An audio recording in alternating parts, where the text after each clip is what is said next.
kaile tuntu makan khir haula turchu new charang kholama lemin wangin parapetin puro khumte ina nola azialo thin khop maya tunlai ro asur ol lawa sur char maya khoi muna po in nol lemin atamani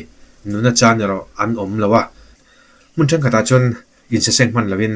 nuna chan hial ten oma apoi tak set setani ti chuanin tuna hianin kor kote kan ngai thanga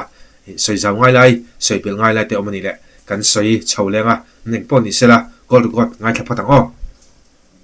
o tukin ring dar nga vela khanan yamo te chuanin tuna in nol tak thaka hianin retaining wall oma lian ve deuh mai hi chumi retaining wall chuanin ajun nol thamo atira chuanin rap sak ve ron nola ti an ne puro khuma hi hemi in nei tu pa hi ne mo an om lain an om lain chuanin kan tlan chuaka atia aron nola khana tlan chuaka han en kha kot vela hian chiralo khat vek to atia ti chuan katlan lut le kan nu ka kai thowa chumi pa chuan kota kan scooty da kha kan nor chowa kan tlan lut le kha aron rile thota katlan chuaka chumi katlan chuak fel chu lung le khami retaining wall lo khan ron nol tamai ni ti rap thak thei simo ti chuan ingzan nge khosa sim ap nu parek chawan nia tu na hianin an in hi kan sing sa fel zova kan lak the ang chu kan la zo fel to mo natlangin kan sing hoy ani hi ani tak chu a in va boy don re zialo leme kha akhi ti te kha in soi do khan ka ria ti chuanin chumi chu kong thang zo ka in ta a chak le kong pui main road atanga ron min thania chumi main road an te chuanin pilan nun moi ina omamo tu na hianin bungro kan thiar chu ko veka aban thanglam pang hi a ti thapel lo de uleka luangam to lowin chumi leimin chuanin a chiam bokani chu ani tak chu a wan poi ve chu in chima po chu a hnola po chu eng man chu man lo ti na engma bungro chu man lowin chumi lo chu om dang deuh te omem la om vak lo chumi lo tak chu ke ma ni a hi chuan mo in de lo tan han lo em pe chu lo om lo ve ani tak chu eng kong nge khalai kha eng company kong nge KEL ro tan te mo ko zo tu is dar ko zo la tanga kilometer som thum na vel che omang ri ko le som thum in kara ani tak chu ani le alung re ma kha arin om lo wangi a lei khalai le lung he lo wang rim deuh le in riat a lei lung he lo wang rim in tu ya tam lu tu ka mo chumi tui chuanin a hor a hnuai lampang kha ani tak chu re man rin om lo rim wang lampo ni chia lo we tu te ni chuan kong chu block ri melem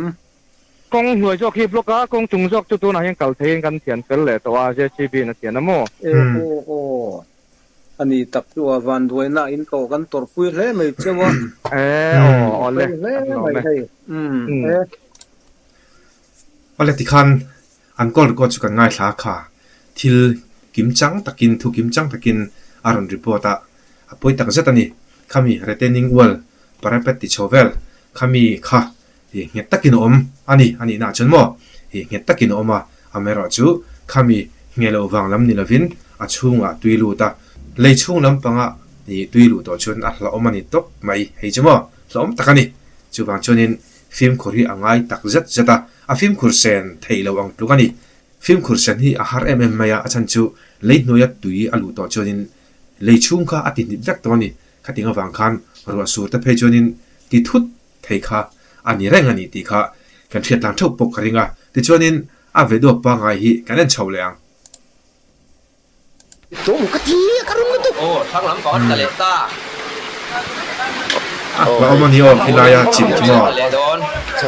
pasan dong amuan le lam karon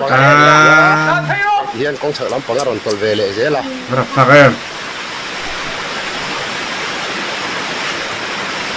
hey hian lang le in hi din hol ka oma ti hian abu ro hi kan thiar chuaka chu ti ga ni chuat abung ro ha khua ma da kari ro phang lama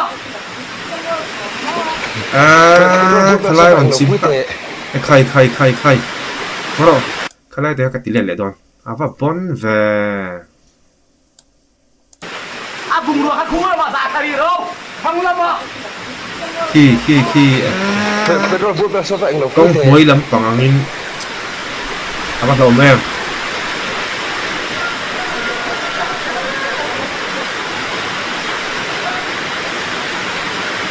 silam pang mul po so asu hat ya asu rang chuna hlom thei vetat mai ni lang ram a om kan ni liu siamo at la hek mai ni silam pang samo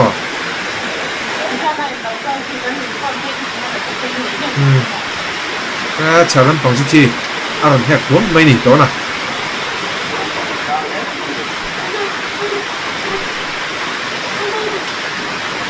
Kian hai ki kong chak lam pang ki la tse renga te ki rat la renga va lom em nu ve la khana nia hei u manga sanga in bul khania ki hian hei kong parapet kha bal loka an phong in om na lai vel kha ti chuan chu ni lo chuan hei thang lam pang khu ti lai khu ar ke te pro khu mate inania ku zamoya in thin kha ti chuan khu anol thaveka khi tian nol khianin mi hring chulo om paltani sela he khai a him don ni lo a hlom don khop mai nun na chan na nom leang lo thei lo a thu thalu tuk ringot a thui thalu tuk ringot mai ni khai a hlom em burwa engma ti kwan an chu man lova an ni po kwan ke chuan an ma ni lu khian khoi na zara an hin kha ma chuan hei an chen om te khu lang ti te iran te khu ene din hin ni chuan hei lal nu ni a cha thei hi lal nu ni inania hi ti a screen hi kan hmu thiamanga a screen hi kan hmu thiam ka renga a om dan hrim khi hi a ko bur hrimin ka hi a hi ka hmu dan chuanin enge kan hmu dan hlom viewers te khanin a hlom hrim mai ni heti anga ko om hi atamang tam chu amero chu lenge deuh te lo ni le thina then chu amero chu lenge deuh po ti la aru asu rang jonin lehi a nge zo tak thin lawani apoi khop mai thina na rohi le sur ol mai silava an han dewa aran sur le khatiang reng khani wang khanin kai mun himlo tak po atam khop mai lal nu ni in bul hi ti kwan ban kil bol khu amin he renga so mi amin na chin chi avela so na ki thei ro boka ko nan lal ni bu ro so tu ena mi to ngai ken an thiar chho ka kan thiar chho zo to a tuna aran soi kha a khi ti la tak kha khi hi chu khoi muna po le ni miu wangin ni china karan soi tong khan a khi a tuilu zel don tun ro sur hi ala bang mai lawa are mai lawani chuanin a chunga tuilu zelanga ti khan a chung lam pakhat ti panga a tol leng ti po hlom khop mai khai ara phlak thina ni ti to nin tuai tha kan ta a chuan chu ro son hai ti hian kong chung lam pang hi bu ro ta kan in thiar chho mek lai in aron min kha vele aron tol vele zela ti hian ala aron tol he reng mai ani ti theda om sila wa kan ro sur na saliku